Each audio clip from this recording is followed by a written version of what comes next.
Bom dia, graça e paz. Hoje é o 202º dia da leitura bíblica. Meu nome é Edmilson Teixeira. Hoje iremos ler Jó 19 e 20, 2 Coríntios 13 e o Salmo 134. Oremos. Pai, eu te louvo, eu te dou graças, eu te peço, fale conosco através da tua palavra, usa-me, capacita-me, abençoe, meu Pai, a vida de cada irmão, de cada irmã que assistirão essa live. Eu te peço, ó Pai, em nome de Jesus. Amém. Jó 19.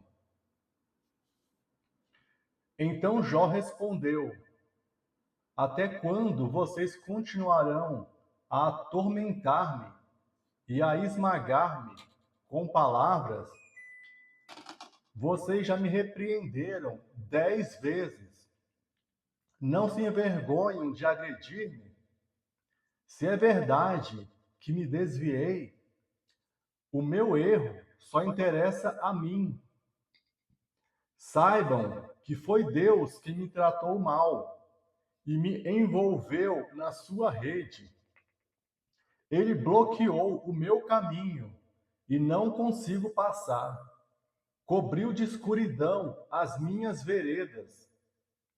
Despiu-me da minha honra e tirou a coroa da minha cabeça.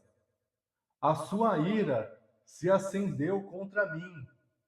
Ele me vê como um inimigo.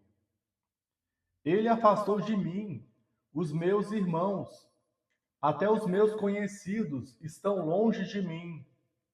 Os meus parentes me abandonaram e os meus amigos se esqueceram de mim.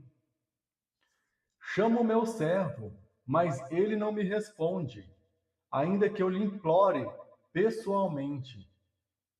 O meu hálito é repugnante à minha esposa, causo nojo aos meus próprios irmãos. Até os meninos zombam de mim e dão risada quando apareço.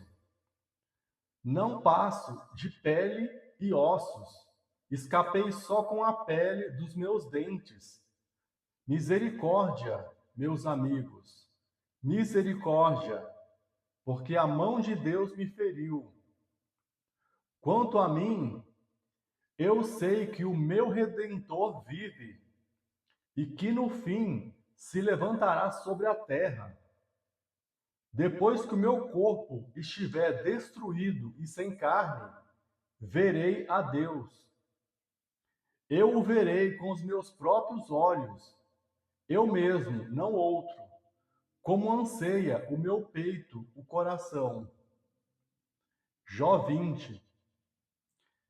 Então Zofar de Naamate respondeu: Agitam-se os meus pensamentos e levam-me a responder, porque estou profundamente perturbado.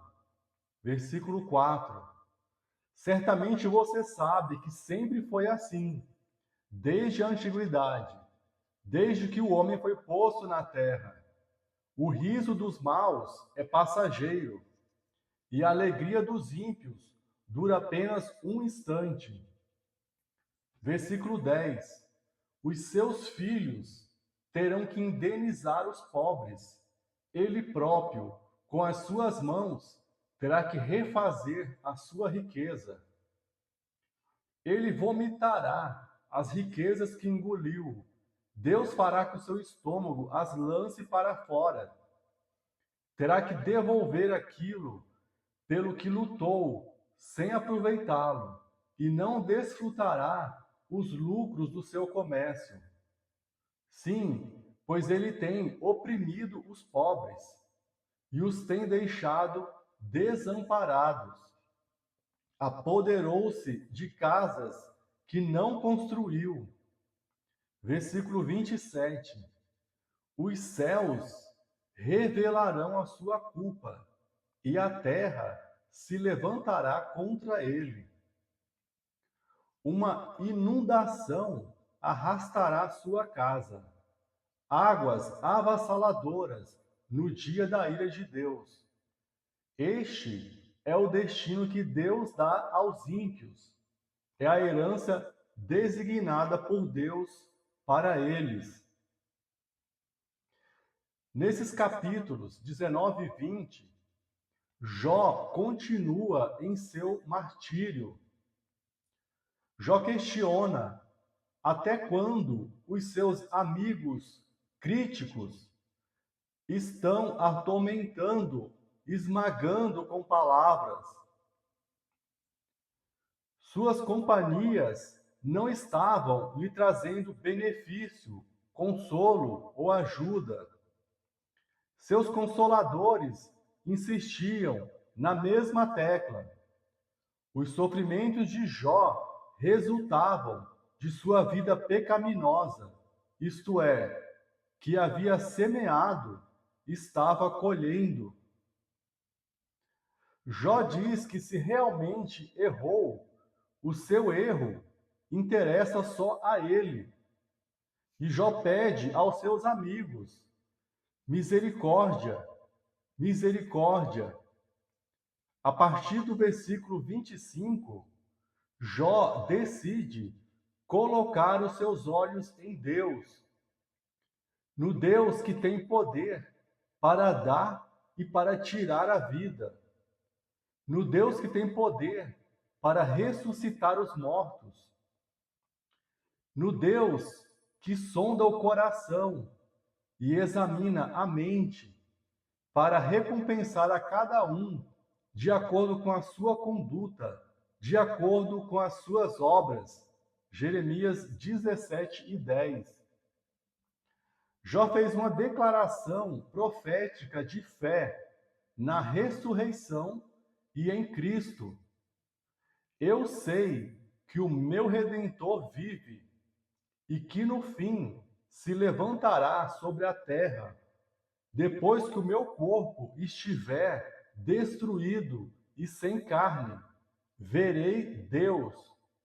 Eu o verei com os meus próprios olhos. O Redentor que Jó profetizou aqui é Jesus Cristo. Jó não estava delirando, pois assim como Jesus é, o veremos. 1 João 3:2 diz: Amados, agora somos filhos de Deus, e ainda não é manifestado o que havemos de ser, mas sabemos que, quando ele se manifestar, seremos semelhantes a ele, porque assim como o veremos. Em 1 Tessalonicenses 4:16 diz: Porque o mesmo Senhor descerá do céu com alarido e com voz de arcanjo e com a trombeta de Deus, e os que morreram em Cristo ressuscitarão primeiro. Leremos agora 2 Coríntios 13. Neste capítulo, Paulo antecipa que fará uma terceira visita aos coríntios. Paulo fala que os coríntios estavam exigindo uma prova de que Cristo fala por seu intermédio. Versículo 5. Examinem-se para ver se estão na fé. Provem a vocês mesmos. Não percebe que Cristo Jesus está em vocês, a não ser que tenham sido reprovados. Espero que saibam que nós não fomos reprovados. Versículo 8. Pois nada podemos contra a verdade, mas somente a favor da verdade. Alegramo-nos quando estamos fracos, e vocês estão fortes. A nossa oração é para que vocês sejam aperfeiçoados. Por isso, escrevo essas coisas, estando ausente, para que quando eu for, não precise ser rigoroso no uso da autoridade que o Senhor me deu, para a edificação, não para a destruição de vocês. Neste capítulo, Paulo continua sua defesa do seu apostolado. No capítulo anterior, Paulo diz que em nada foi inferior aos mais excelentes apóstolos, ainda que nada seja. Paulo lista os sinais do seu apostolado, a paciência, os sinais, os prodígios e maravilhas. Paulo era um apóstolo itinerante. Ele abria a igreja, treinava e instituía lideranças e já partia para outro campo missionário. Paulo procura preparar o terreno para a sua terceira visita. Ele traz a preocupação de não os encontrar como queria e de ter que ser rigoroso com eles para a edificação, o que eles não desejariam. Paulo fala em 2 Coríntios 2 que na sua segunda visita foi bastante dolorosa. Ele procurou corrigir os erros que tinham surgido em Corinto, restabelecendo na congregação cristã dali a sua autoridade apostólica. O problema que Paulo vinha enfrentando eram os líderes legalistas, 2 Coríntios 11 e 13. Isto é, eles misturavam noções do judaísmo antigo com a nova fé. Seu intuito era fazer dos gentios outros tantos judeus, antes de os considerarem verdadeiros cristãos. No capítulo 7, Paulo fica feliz com o sucesso que a missão de Tito obteve em Coríntio. A correção trouxe arrependimento, e os coríntios falaram da saudade e do zelo que eles tinham por Paulo. Finalizamos com o Salmo 134. Venham, bendigam ao Senhor, todos vocês, servos do Senhor, que de noite servem na casa do Senhor. Levantem as mãos em direção ao santuário e bendigam ao Senhor. De Sião os abençoe o Senhor, que fez os céus e a terra. Este salmo nos faz um convite maravilhoso. Declare com palavras e com coração quem é Deus e o que Ele te fez. Bendizer vem do particípio latino benedicere, dizer o bem. Bendizer é uma resposta de gratidão e adoração profunda do ser humano ao Criador. Muitas vezes, ao orar, lembramos-nos de pedir, pedir e pedir. Não tem problema nenhum em pedirmos as bênçãos a Deus, mas não podemos esquecer de agradecê-lo por tudo o que Ele nos fez. Agradeça a Deus pelo seu amor, pela salvação, por seu nome estar escrito no livro da vida, pela sua palavra, pelo seu cuidado, pelos livramentos, pela sua família, pelo alimento, pela sua casa, pelo seu emprego, pela sua empresa, pela paz, pela alegria.